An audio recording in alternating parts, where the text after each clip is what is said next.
قاعد عمال افكر مع نفسي كده يا دكتور هارون، بعد كلام المحاورين السنه والشيعه من كلامهم استنبطت سؤال مم. عجيب، أيوة. وانا نفسي اسمع راي دكتور هارون فيه. تفضل. عجيب.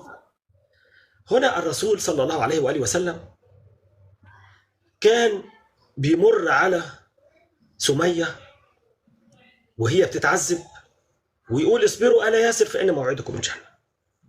يبقى أيوة. الرسول صلى الله عليه وسلم يمر عليها يا عيني وهو رايح وجاي مثلا، وبدل ما يدعي ربنا ليها ويستخدم معجزاته ويستخدم قوة النبوة وعلاقته بربنا ويستغل الوحي ويدعو لهذه المرأة المسكينة إن ربنا ينقذها من أيدي هؤلاء المتوحشين اللي هم كما أنت تعلم شقوها اتنين فسخوها اتنين، واحد يشد كده بحبل مجموعة ومجموعة كده شدوها خلوها نصين، دي اكتفى كده اتشالت من جسمها وماتت، ثم طعنها أبو جهل بحربة في فرجها وماتت رضي الله عنها وأرضاها طاهرة مطهرة، وبشرها الرسول بالجنة، قال اصبروا فإن موعدكم الجنة. السؤال يا دكتور هارون هنا، السؤال لماذا صلى الله عليه وسلم لم ينقذها؟ وكان نعم. موقفه منها يعني أنا بعتبره موقف سلبي، هو لم يتدخل ولم يستخدم معجزاته ولم يعمل لها أي حاجة، حتى لم يدعو لها. هات لي دليل من تراثنا الإسلامي أنه حتى دعا الله لها أن ينقذها، أو دعا الله سبحانه وتعالى أن ينتقم من هؤلاء المجرمين ويحشهم عنها. طيب. صح. بسم الله الرحمن الرحيم، الحمد لله والصلاة والسلام على رسول الله. أولا رسول الله بعث رسولا للعالمين بدين وبرسالة، ما بعث لا باتمان ولا جليندايزر. ماشي، عشان نحن نفرق ما بين أفلام الكرتون وما بين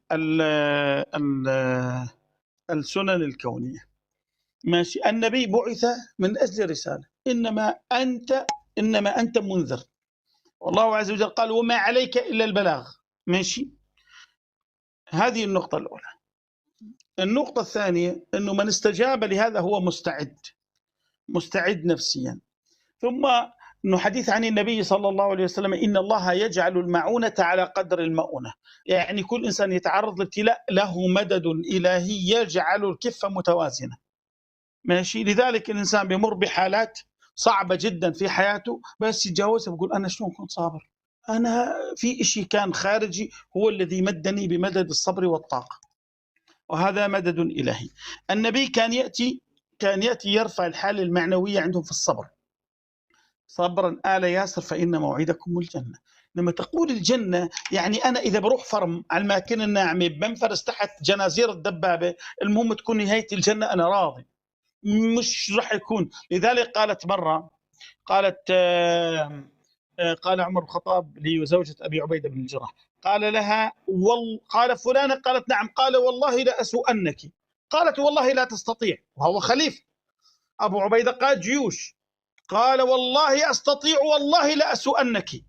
قال أبو عبيدة والله تستطيع يا أمير المؤمنين، من تستطيع إذ لن تستطيع؟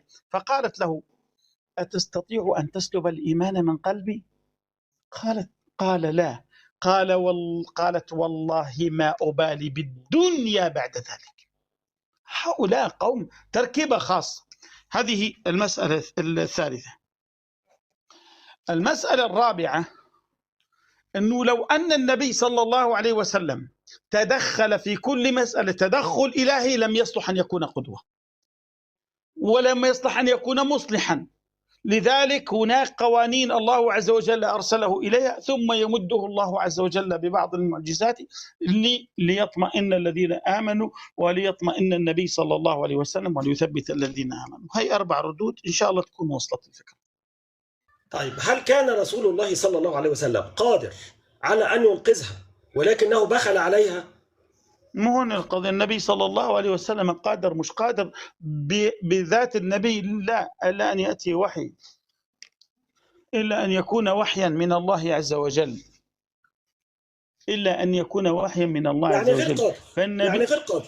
طول بالك، المسألة مش مسألة قدرة. أنا قلت لك بدك تفرق بين النبي وبين باتمان. ماشي، النبي بشر، إنما أنا بشر مثلكم يوحى إلي. الميزة التي تميزني عن البشر أن النبي صلى الله عليه وسلم يوحى إليه، بقية الأمور النبي بشر، أما تلك الأمور المعجزات فهذه من الله عز وجل، إن جاءه وحي وإن جاءه أمر فهو من الله عز وجل. طب يعني النبي يا دكتور هارون زي بالظبط وزي حضرتك كده ما عندوش أي مميزات ولا قدرات غير الوحي بس؟ أنت عارف يعني إن لم يكن هناك وحي فزي وزيك كده خلاص ما فيش. اتفضل. أنت فهمان مدلول الآية؟ قل إنما تفيد الحصر، أنا يوم محمد بن عبد الله بشر، مشان ما يجي واحد يقول لك بشر له طاقات خاصة ولا، يقول لك مثلكم حتى يدفع التوهم الأمور البشر اللي هو فيه ميزات إضافية وطاقات إضافية. مثلكم المسألة الأخرى يوحى إلي، فالتمييز عن البشر أنه يوحى إليه. فإن أوحي إليه بوحي بأن الله عز وجل ممده ب1000 من الملائكة مردفين، مثل ما حصل في بدر، مثل ما حصل في ثم قال وإن تصبروا ويأتوكم من فوركم هذا يمددكم ربكم ب5000 من الملائكة منزلين ومسومين ومردفين. هؤلاء يبقى أنت حضرتك افترضت أن هذه المرأة سمية رضي الله تعالى عنها ضحت بنفسها وبحياتها من أجل هذا الدين الذي أمنت به وأيقنته، تمام؟ نعم. طيب هل هناك أحد من الصحابة من كبار الصحابة تستطيع أن تثبت لي أنه ضحى مثل هذه التضحية أو ضحى بنفسه أو بسعادته أو بحياته يا دكتور هارون؟ تفضل. كثير. بلال. لا أسألك عن بلال، لا أسألك عن الصحابة من العبيد أو الموالي، أسألك عن الصحابة من العرب، أبو بكر وعمر وعثمان. خباب بن الأرد. خباب هذا مولى، مالك يا دكتور هارون؟ مالك؟ ليس عندك إلا الموالي، ليس عندك إلا الموالي المستضعفين المساكين الذين ضحوا بحياتهم. اثبت لي الآن أن الصحابة عمر بن الخطاب هؤلاء الكبار الذين نحن نترضى عنهم للنهار ضحى بحياته. فضل. اسمعني، أولا عمر بن الخطاب رضي الله عنه عندما أسلم واجه قريش كلها في مسألتين مهمتين، أنه اجتمعوا عليه حتى كاد يهلك، ثم حتى فتر عمر. فالذي جاء كأنه العاص قال أتظنون أن بني عدي يسلمكم ولدها؟ حتى قاموا عنه وكادوا يقتلونه. عبد الله بن مسعود كاد يقتل وكان مستعد أن يقتل. ماشي. عمر بن الخطاب قال إني مهاجر ومن أراد أن تتكلم كله كلام، لكن اثبت لي أنه فعلا ضحى وأوذي وجرح وتعرض للأذية وتعرض إلى الجرح وجرح كما مثل هذه المرأة المسكينة. يا أستاذ حتى كل كلام يعني ده كله كلام. شو كله كلام أستاذ؟ شو كله كلام؟ أهو أنا عايز على أرض الواقع يكون أصيب في سبيل الله. يعني أجيب لك مقطع فيديو. لا شو كله كلام؟ اسمعني أستاذ، اسمعني. أنه تعرض للإيذاء. تفضل. اسمعني أستاذ. أولا في الفترة التي كان فيها المرحلة المكية لم تنقل الروايات، فعدم نقل الرواية أنا راح أعطيك أصل، راح أجيب لك بعد وراح أجيب لك الأدلة. راح أعطيك أصل أنه الفترة المكية لم تكن فترة تشريع، لذلك ليست هي محل اهتمام. إذا كان مولد النبي اللي بيحتفلوا فيه طول وعرض صارعين فيه، ليس هناك اتفاق على يوم مولد النبي صلى الله عليه وسلم، فعدم وجود الرواية لا يعني عدم وجود التضحية. هذا أولا. اسمعني خلينا نكمل.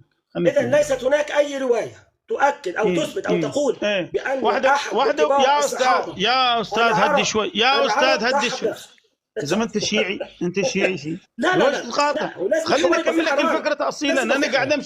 أنا قاعد أمشي لك بتأصيل واحدة. راح أجيب لك الروايات. أولا لا انت لسه قايل أولا مفيش روايات يا دكتور هارون، انت لسه قايل مفيش ولك يا روايات. زلمة إذا تحاصروا بالشعب وأكلوا ورق الشجر شو اللي ما فيش روايات؟ مين اللي اتحاصر؟ مين اللي اتحاصر في الشعب؟ دول بني أستاذ عبد المطلب، دول بني عبد المطلب.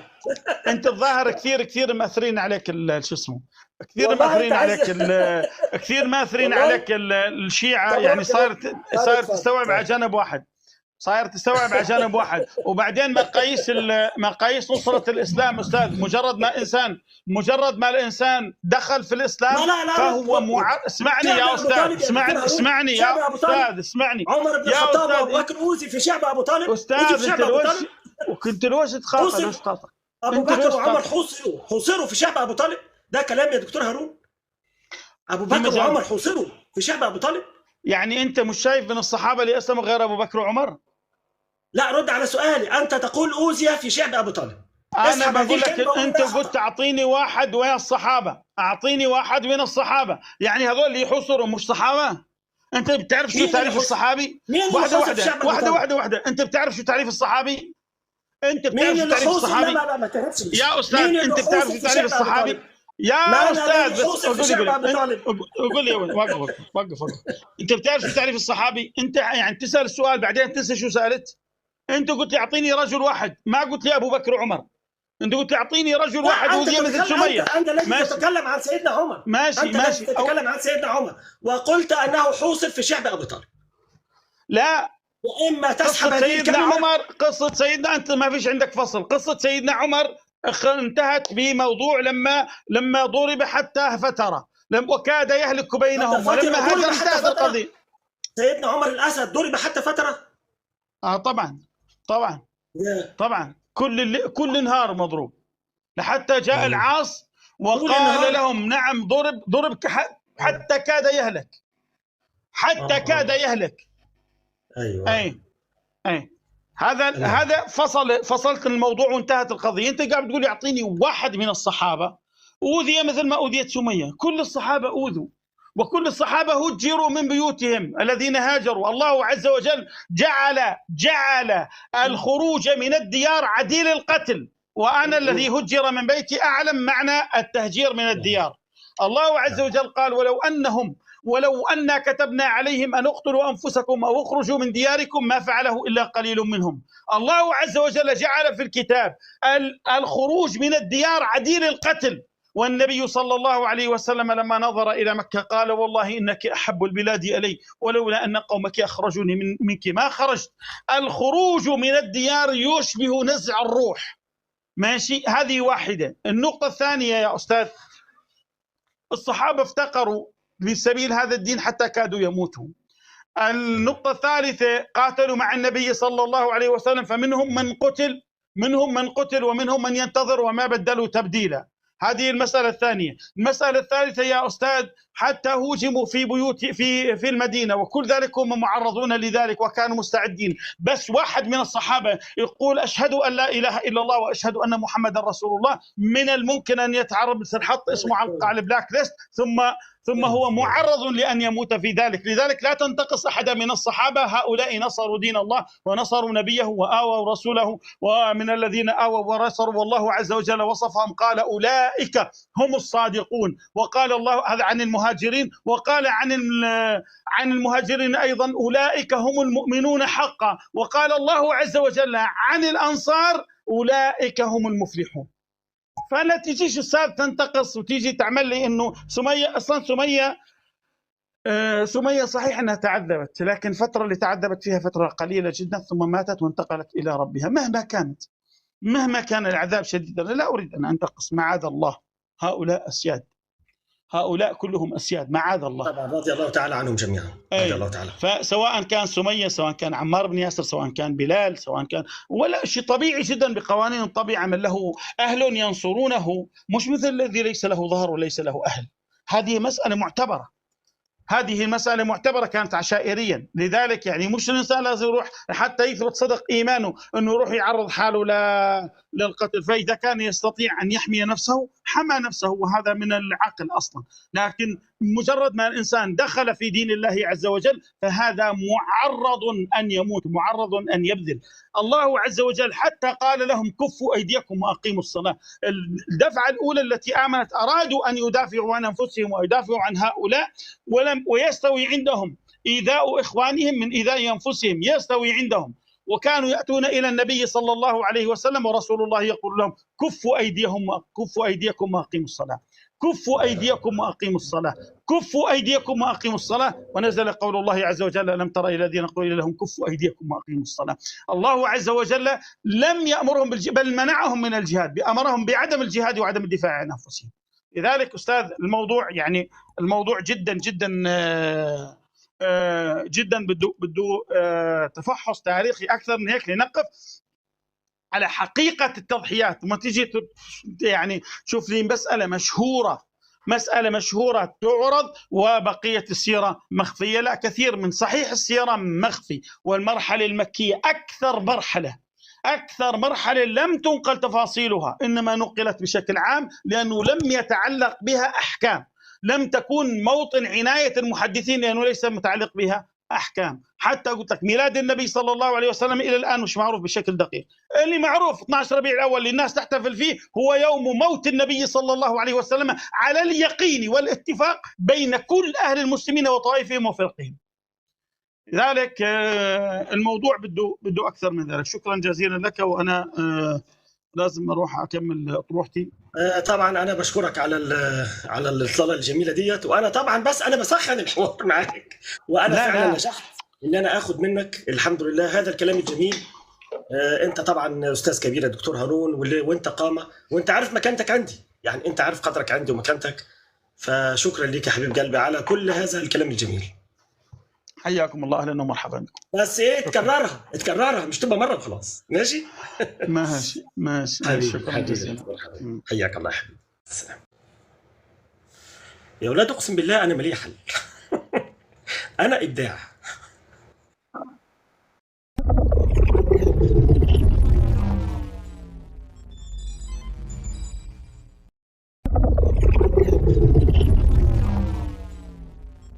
انت شيعي انت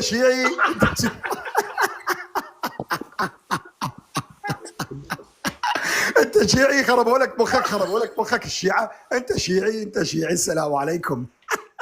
السلام ورحمة الله وبركاته. لا ده المهم بنت اسمها زهراء، يعني سبت شو ما في صحابة غير ابو بكر وعمر؟ تفكر ما في صحابة؟ شيعي انت شيعي ها؟ اسكت خلينا نتكلم. اسكت. تفضل.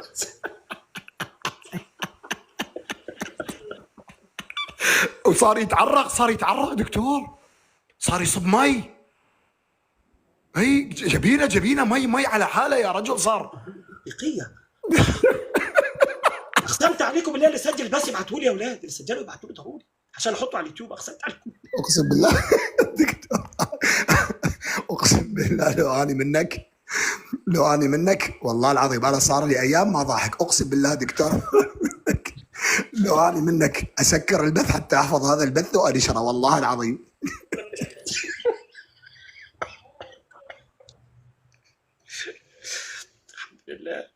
الحمد لله والله مسكين كسر خاطر عليه. السلام عليكم. سبحان الله، وهذا كبيرهم، يعني انت متاكد كبيرهم. شيعي دكتور ليش اسهل شيء يتهمون الانسان راسا بس تخالفه بس تحشره؟ شيعي انت شيعي خربوا لك الشيعه اثروا عليك. ليش؟ اقول لك ليش. الشيعه عاملين لهم هوس. عاملين لهم هوس. اقسم بالله صدقني لما نعصب دكتور فجاه كان هادئ، فجاه عصب.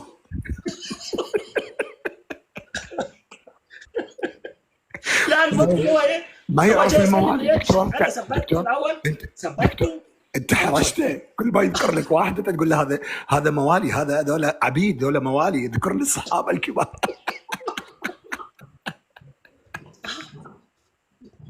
وسبحان الله. انا عرفت بك دكتور، انت خفت له يزعل، عفته يخطب وحده كلام انت لو مطالبه لو قايل له مصدر كان كفر بالبث، كان ملحد، كان الحد. ده من التخبط قال ايوه هم اوذوا في شعب ابي طالب، في الشعب خلى الصحابه هم اللي اوذوا في شعب ابي طالب. دكتور شفت التخبط؟ قاعد يتكلم كلام انشائي، خطب بس وناس تهز راسه له. دمرته دكتور. انت شلون بسرعه هيك لعبت باعصابه؟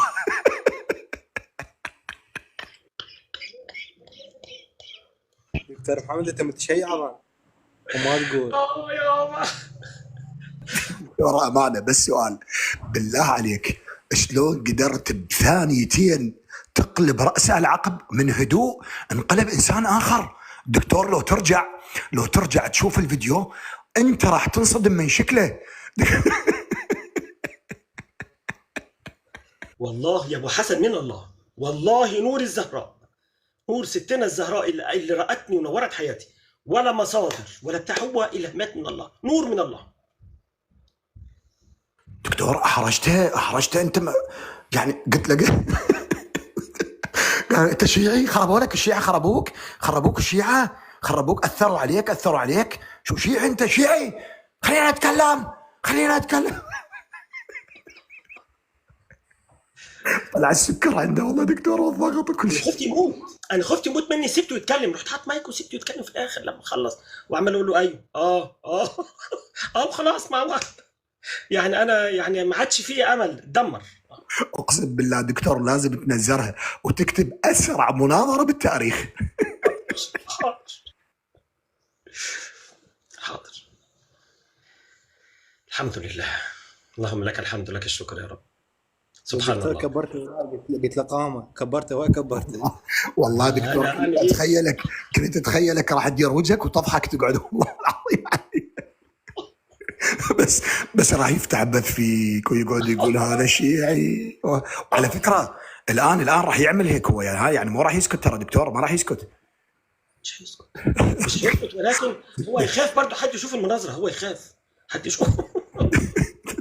والله دكتور اذيتها بصراحه، انت اوجعتها بسرعه بديهيه من عندك دكتور. يعني سبحان الله انت عندك فد مساله دكتور، يعني هذه نشهد لك بها دكتور، انت ما شاء الله عليك، ما شاء السهل الممتنع عندك، يعني تستطيع تباغت اللي مقابيلك بسؤال يصدمه صدمه عمره.